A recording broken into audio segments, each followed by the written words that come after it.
Let me ask you something powerful right now. What happens when a nation kneels, but not in surrender, in prayer?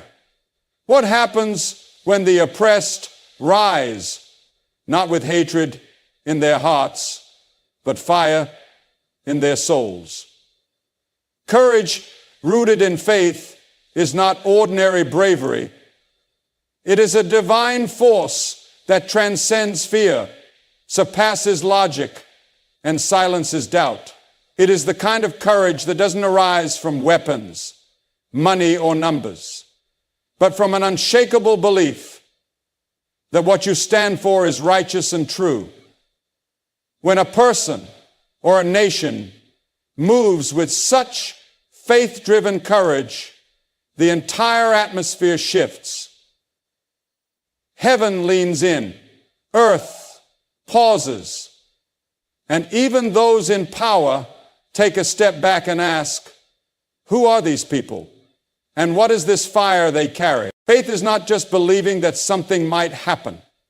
It is knowing deep in your bones that what you're doing is not just right, it's necessary. That even if the whole world stands against you, you are not alone, because God stands with you. That's the kind of courage that makes history. That's the kind of courage that shakes governments, turns war into dialogue, and forces the powerful to reconsider their plans. It's not arrogance. It's not recklessness. It's the assurance that even in the valley of the shadow of death, you will fear no evil, because you're guided by something greater than politics, greater than leaders, greater than nations. When Pakistan acted, it wasn't just a strategic move. It was a message sent into the heavens and across the globe. A message that said, we will not be silenced. We will not be erased. We will not be ignored. And it was that kind of message, born out of long suffering and relentless faith, that caused the world to take notice. What may have looked like a strike on the surface was, underneath, a cry for justice, a declaration of existence, and a signal to every soul who had been dismissed or oppressed. You are not alone. Stand up. Courage that is rooted in faith doesn't wait for the odds to be favorable. It doesn't look around for public support. It doesn't need a majority vote. It steps out onto the battlefield, sometimes alone, and says, if this is the hill I die on, so be it. At least I die standing, not kneeling to injustice. And when people see that kind of boldness, when the world witnesses a nation or a person who refuses to be broken, something happens. The air shifts. Respect rises. Even enemies begin to take a different posture. The truth is, fear controls more people than any army ever could. Fear tells you to sit down, stay quiet, survive. But faith tells you to rise, speak out, and live. When courage comes from faith, you're not just trying to win a battle. You're trying to awaken the soul of a people. You're trying to bring light into a dark world. And light is loud. It exposes, it provokes, it transforms. That's what happened when the world trembled, not simply because of a military maneuver, but because the spiritual atmosphere had been shaken by a courageous move born out of years of prayer, sacrifice, and belief. Faith-fueled courage is contagious. It inspires others to stand. It raises questions in the hearts of those who've been afraid. It whispers to the oppressed, maybe now is the time. It challenges the powerful to think deeper and act wiser. That kind of courage is what changes the narrative. It doesn't just create headlines, it reshapes the course of history. When one nation steps out in faith, the world is forced to reckon with a new kind of power, one that doesn't come from missiles or policies, but from something eternal, something sacred, something unbreakable. That is the kind of courage that doesn't just survive conflict, it transcends it. It rises above it. And it leaves a mark that no war can erase. Purpose is the driving force that goes beyond headlines, policies, or political agendas. Politics can shift with public opinion, bend under pressure, and often operate in the gray areas of compromise. But purpose, true purpose, remains constant. It's the reason behind the battle, the fire behind the speech, the moral compass when the world has lost its way. Politics may build empires, win elections, or form alliances, but purpose births revolutions, awakens nations, and sustains movements when everything else falls apart.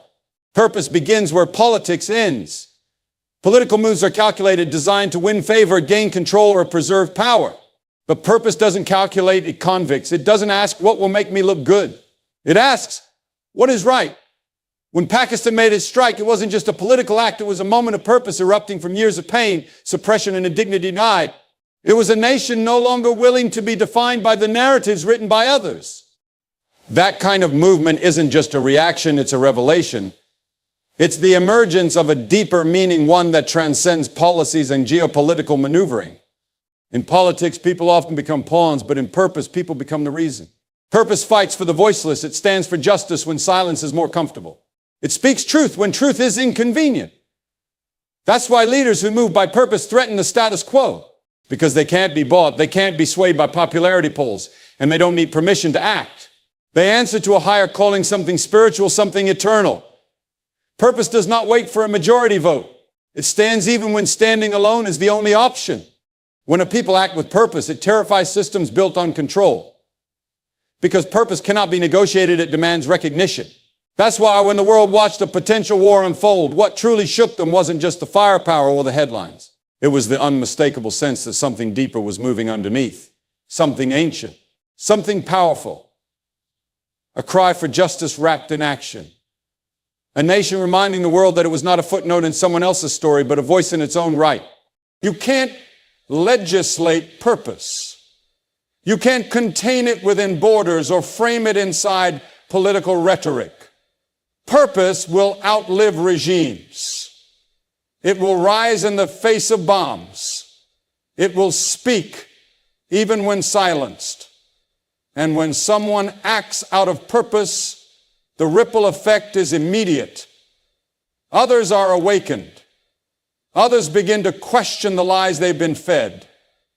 Others begin to believe that maybe their cause is worth fighting for too. Political figures may step in to stop a war, but purpose is what stops a people from being erased.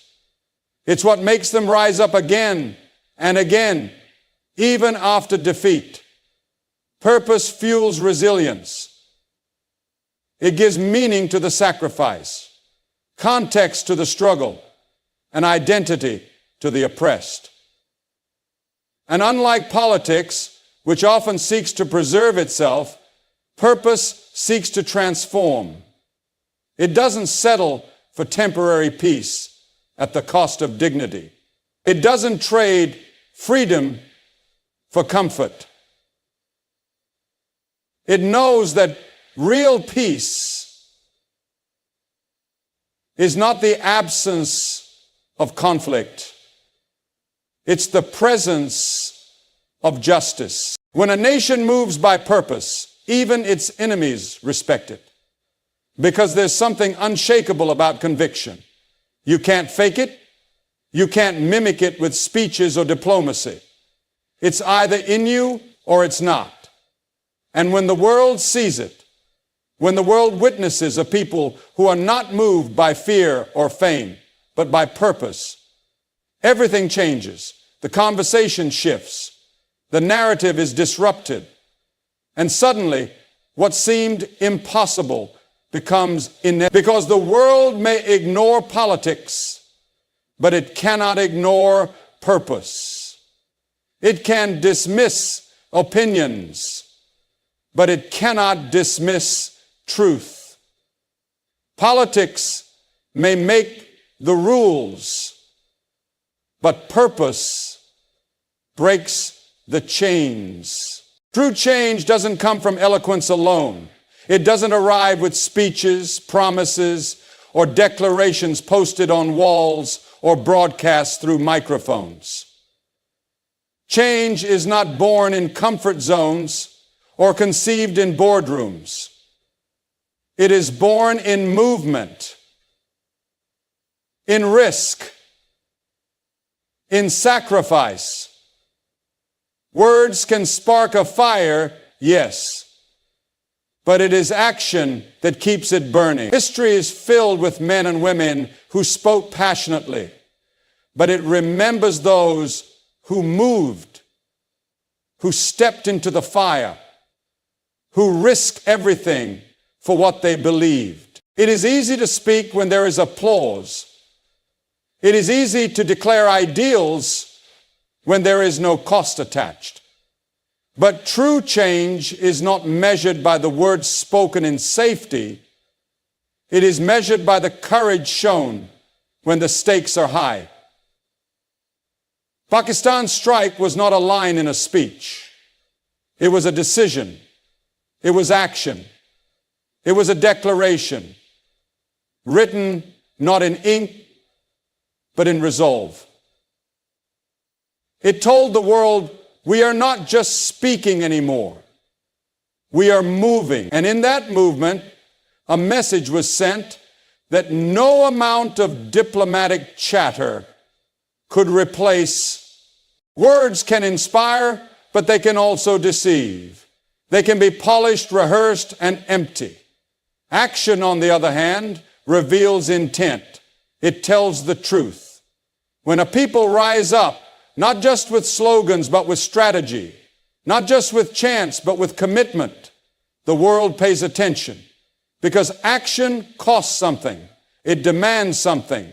And it shows the world that what you believe isn't just a fantasy, it's a cause you're willing to fight for. The truth is, many want the glory of change without the pain of it.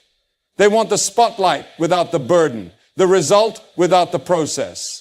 But there is no transformation without movement.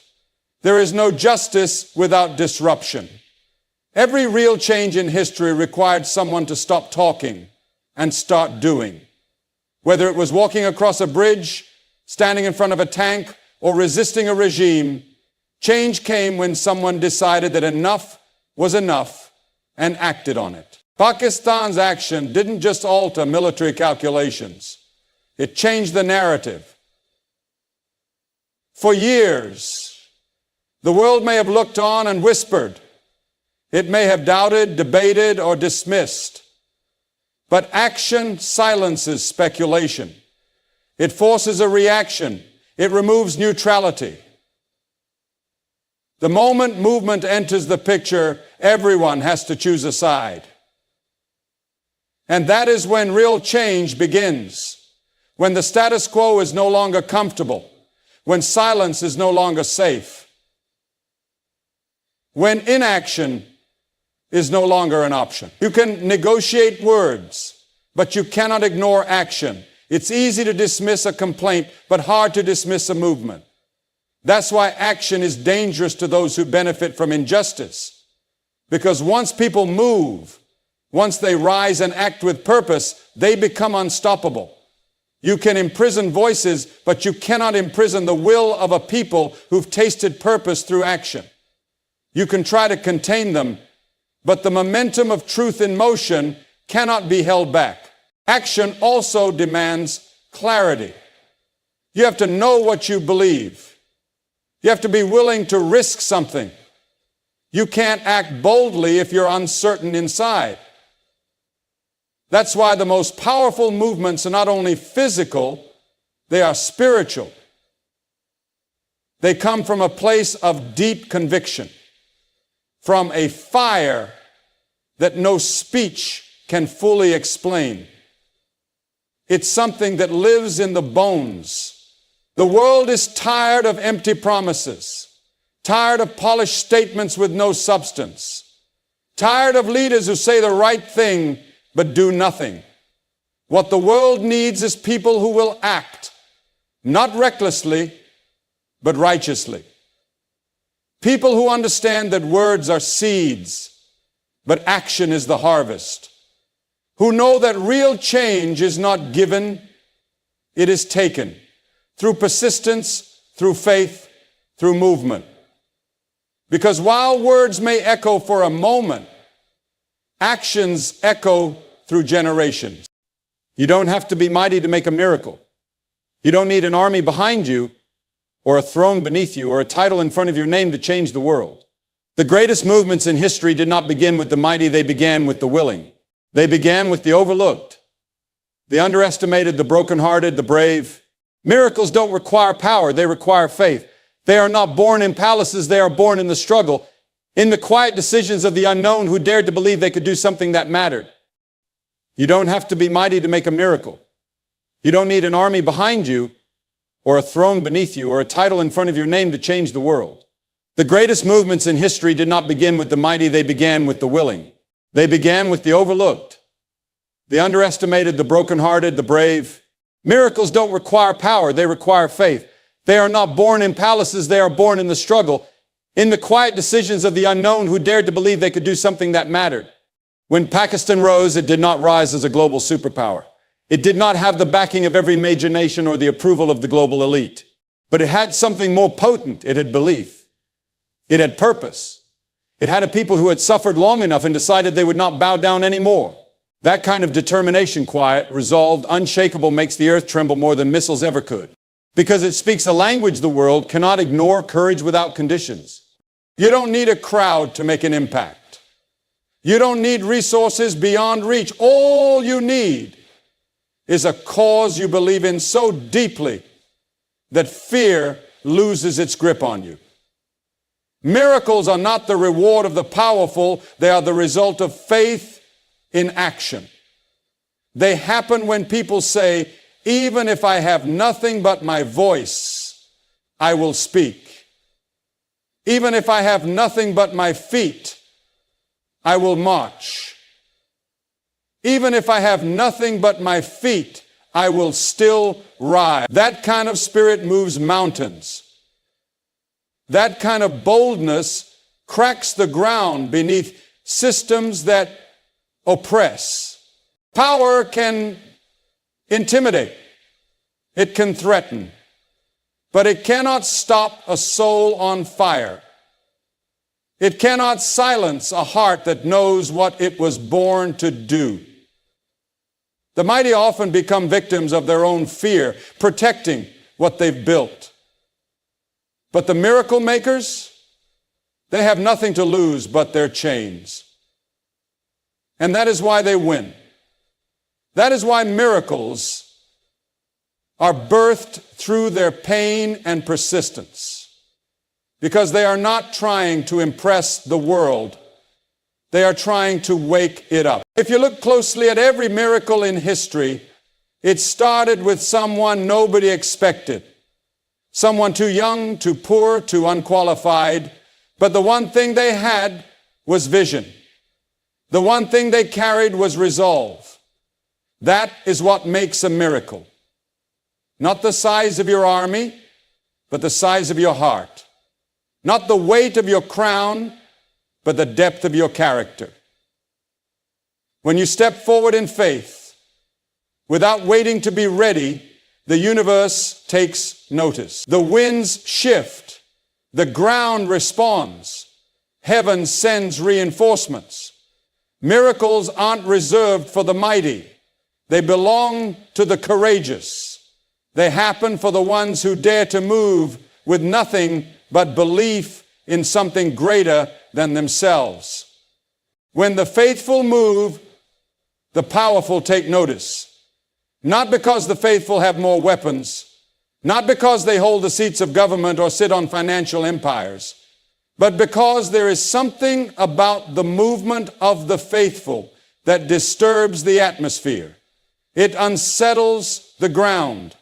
It challenges everything built on pride, greed, and control. Faith, when put into motion, becomes a force that cannot be ignored. It does not ask for permission. It does not seek approval. It simply steps out, believing that the unseen is greater than the seen. And in that moment, the world is forced to look twice. The powerful operate in a world of strategy and self-preservation. Every move is calculated, every statement measured, every risk weighed against public image or economic interest. But the faithful do not move by the same rules. They are led by conviction, not caution. They act on divine purpose, not political gain. That is why their movement sends shockwaves through systems that rely on fear and intimidation. Because faith confuses fear. It cannot be manipulated. It cannot be bought. It cannot be threatened into silence. And when people move with that kind of freedom, the powerful start paying attention, not because they respect the faithful, but because they fear what they cannot control. It is easy to dismiss belief when it is quiet, when it stays behind closed doors, when it keeps to itself and doesn't disturb the order of things. But when the faithful rise, when they step into the streets, into the spotlight, into the line of fire, then everything changes. Because now faith has hands and feet. Now it has a voice that echoes beyond prayer and into policy. Now it marches with purpose, cries out with power, and disrupts the comfortable narratives that allow injustice to survive. That kind of movement can't be ignored. That kind of courage turns heads in high places. What Pakistan demonstrated was not just a political stance, but a spiritual statement. It was a movement of belief turned into action. The world was forced to listen because something deeper than strategy was unfolding. When the faithful act, they don't always look like giants, but they move like giants. They don't carry missiles. They carry meaning. And meaning, when paired with momentum, becomes a weapon stronger than any army. That's why empires throughout history have fallen not at the hands of greater powers, but at the hands of faithful people who refused to kneel